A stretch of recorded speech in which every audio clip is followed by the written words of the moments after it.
Istri pilihan ketua mafia, episode 47, mencintai dalam diam. Humaira, ucap Taren. Meskipun Humaira bercadar, Taren masih bisa mengenalinya. Mata wanita itu begitu teduh, membuat Taren selalu merasa tenang dan memadamkan api yang membara di hatinya. Taren Ghazanfar namamu kan? Sahut Humaira. Taren mengangguk. Dia menghampiri Humaira meski tak berani mendekatinya. Aku dengar dari Abi dan Umi, katanya kau adiknya Kak Diandra, ucap Humaira. Iya benar. Aku dan Kak Diandra terpisah saat tsunami di Aceh, jawab Taren. Humaira mengangguk mendengarkan apa yang disampaikan Taren padanya.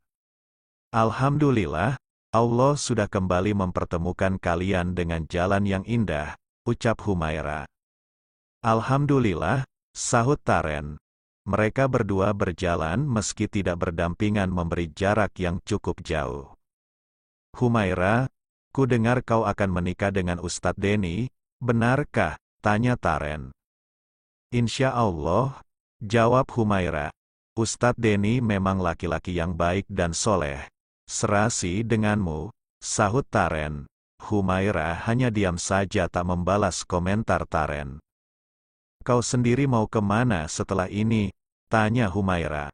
Aku belum tahu mau melangkah kemana. Yang jelas aku ingin memperbaiki diri. Masa laluku tidak seindah masa lalumu, jawab Taren. Aku tahu, untuk itu aku berharap kau akan lebih baik di masa depan, sahut Humaira. Terima kasih, jawab Taren. Aku duluan, Assalamualaikum, ucap Humaira. Waalaikumsalam, sahut Taren. Humaira melangkahkan kakinya ke depan. Baru beberapa langkah Taren memanggilnya, membuat wanita bercadar itu menghentikan langkah kakinya. Apa kau mencintai Ustadz Denny? Tanya Taren. Pernikahan tidak selalu dibangun dengan cinta, tapi tujuan bersama menuju ridho Allah, jawab Humaira. Kalau begitu semoga kau bahagia Humaira, sahut Taren. Amin. Terima kasih Taren, jawab Humaira. Lalu melangkahkan kakinya ke depan tanpa menoleh ke belakang sedikitpun. Jangan takut kehilangan jodohmu, suara seseorang terdengar dari belakang, membuat Taren langsung menoleh ke belakang. Ustadz Imam, ucap Taren. Kalau Ning Humaira jodohmu, insya Allah tidak akan kemana. Tapi kalau Ning Humaira memang bukan jodohmu, ikhlaskanlah, insya Allah, Allah sudah menyiapkan jodoh terbaik untukmu, ujar Ustadz Imam. Taren mengangguk. Benar juga kata Ustadz Imam, jodoh tidak akan kemana. Jika mereka memang berjodoh pasti akan bertemu dan bersatu di titik yang sama. Mari ikut aku, ada kegiatan menanam sayuran dengan para santri di kebun, ajak Ustadz Imam. Taren mengangguk. Dia berjalan bersama Ustadz Imam meninggalkan tempat itu. Sementara itu, Humaira duduk di dekat jendela kamar Arini sahabatnya. Dia melihat ke arah depan perkebunan sayuran milik pesantren. Kebetulan kamar Arini memang ada di lantai 2 asrama para guru pengajar di pesantren. Belakang asrama itu perkebunan. Humaira, aku membuat bugis, mau? Arini membawa sepiring bugis buatannya, menghampiri Humaira yang duduk menghadap jendela yang terbuka. Humaira mengangguk, dia menoleh ke samping.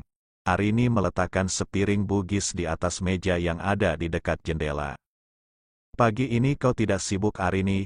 Tanya Humaira. Tidak. Hari ini aku mengajukan cuti, badanku kurang fit, meriang dan sedikit pusing, jawab Arini. Humaira mengangguk paham. Sudah berobat ke klinik? Tanya Humaira. Alhamdulillah sudah, barusan, jawab Arini. Dia ikut duduk di samping Humaira, melihat pemandangan keluar jendela. Udara sejuk bisa dirasakan setiap indera kulitnya. Apalagi perkebunan hijau yang memanjakan mata membuat tempat itu seakan berada di pedesaan. Kalau masih gak enak biar ku antar ke rumah sakit ya, ujar Humaira. Arini mengangguk. Humaira, Aku dengar pernikahanmu dengan Ustadz Denny akan segera dilaksanakan, ucap Arini. Humaira terdiam. Apa kau yakin menikah dengan Ustadz Denny? Tanya Arini. Sejauh ini Humaira tidak pernah sekalipun menceritakan laki-laki bernama Denny Saputra itu. Insya Allah beliau sosok yang baik, soleh dan bisa menjadi panutan. Selain itu pesantren membutuhkan orang yang bisa memimpin dan meneruskan tempat ini, jawab Humaira. Sekarang aku tahu apa alasanmu mau menikah dengan Ustadz Denny, ucap Arini. Humaira menatap wajah sahabatnya. Kau memikirkan masa depan pesantren ini kan? Ujar Arini. Humaira terdiam. Apa yang dikatakan Arini memang benar. Kakakmu masih di luar negeri dan belum tentu mau memimpin pesantren. Sedangkan kau sendiri seorang perempuan, belum tentu mampu memimpin. Itu sebabnya kau bersedia menikah dengan Ustadz Denny agar pesantren ini ada yang memimpin dan memajukannya, iya kan? Ujar Arini. Humaira mengangguk. Masya Allah, semoga apa yang kau lakukan menjadi amal ibadah untukmu. Kau mengorbankan perasaanmu untuk kepentingan banyak orang, ucap Arini. Amin, jawab Humaira.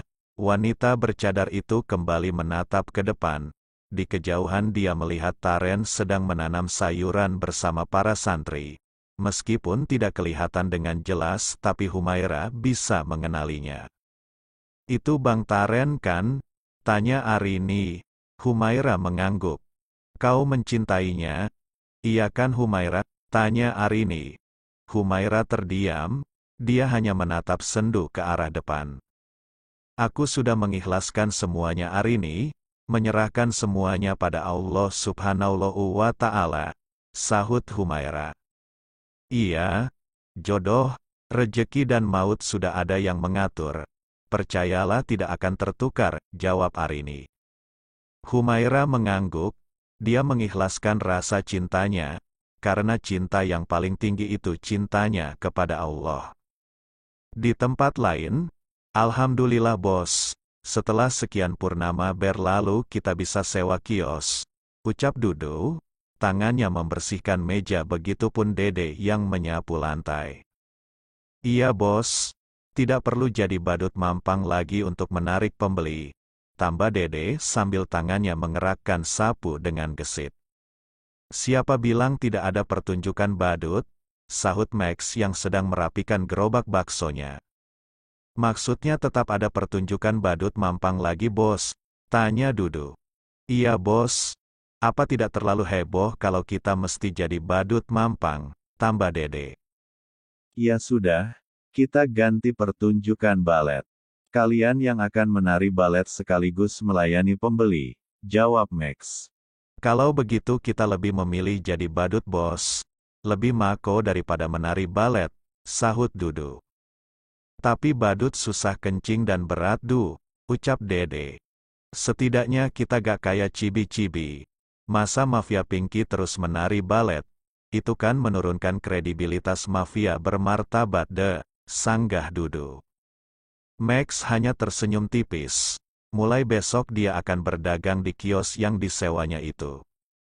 Benar juga sih Du, kita ini memiliki citra mafia kejam dan sadis.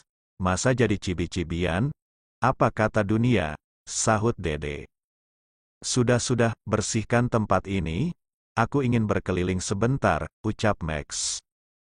Baik bos, sahut keduanya. Max keluar kios untuk memantau situasi sekeliling kios itu. Dia melihat banyak kios di sampingnya. Berbagai pedagang menjual dagangannya, dari soto, bubur, sate, ketoprak, dan sebagainya. Kebetulan kios itu tak jauh dari pasar, jadi cukup ramai dengan orang-orang yang lulu lalang. Diandra yang memilihkan kios itu untuk Max. Mana setorannya? Seorang laki-laki mengenakan baju serba hitam sedang malak pedagang ketoprak. Dia preman tempat itu yang kerap minta uang pangkal sebanyak 100.000 sehari. Dia tidak sendiri, setiap hari datang bersama satu temannya. Kalau tidak dikasih preman itu akan merusak barang, mengganggu pembeli atau meneror pedagang. Bang, masih pagi? Sorean ya, belum ngumpul semua duitnya. Pedagang ketoprak mengulur waktu, dia belum mendapatkan untung kalau preman itu sudah minta duluan. Gak bisa, gue mau sekarang atau... Preman itu ingin memukul pedagang ketoprak, tapi tangan Max mencengkeram tangannya lalu membanting preman itu. Bruk, satu gerakan berhasil menjatuhkan preman itu di lantai. Sialan, berani kau membanting temanku? Preman satunya maju ke depan. Dia hendak menghajar Max, tapi apa daya sang mafia bukan tandingannya. 1-2 pukulan sudah membuatnya terkapar di lantai. Aku paling tidak suka berdarah-darah, tapi kalau kalian memaksa bolehlah, ucap Max menatap tajam kedua laki-laki itu. Sialan, mereka berdua bangun kembali melawan Max bersamaan, mengeluarkan seluruh pukulan dan tendangannya. Tapi semua itu berhasil ditangkis Max dan tangan keduanya berujung dicengkeram Max lalu dibanting bersamaan. Bruk, kedua preman itu terjatuh di lantai. Tiba-tiba datang Dudu dan Dede menjatuhi tubuh mereka berdua. Lumayan du kasur gratis, ucap Dede. Iya, jarang-jarang kita dapat fasilitas tambahan, tambah Dudu. Urus mereka, kalau belum kau tambahin 1-2 pukulan, titah Max. Siap bos, jawab keduanya. Max berjalan meninggalkan tempat itu, sedangkan pedagang ketoprak mengucapkan terima kasih padanya.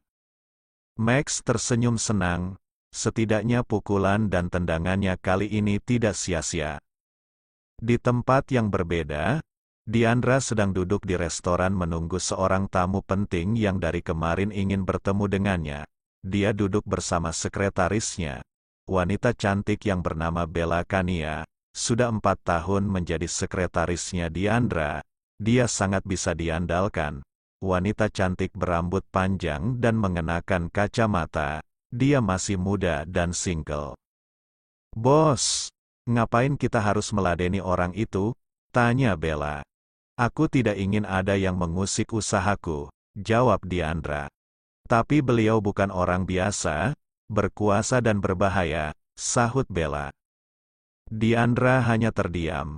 Dalam hidupnya sudah biasa menghadapi orang yang berbahaya. Nyawanya sudah beberapa kali dipertaruhkan untuk bertahan hidup, bahkan dari Diandra masih anak kecil yang lemah.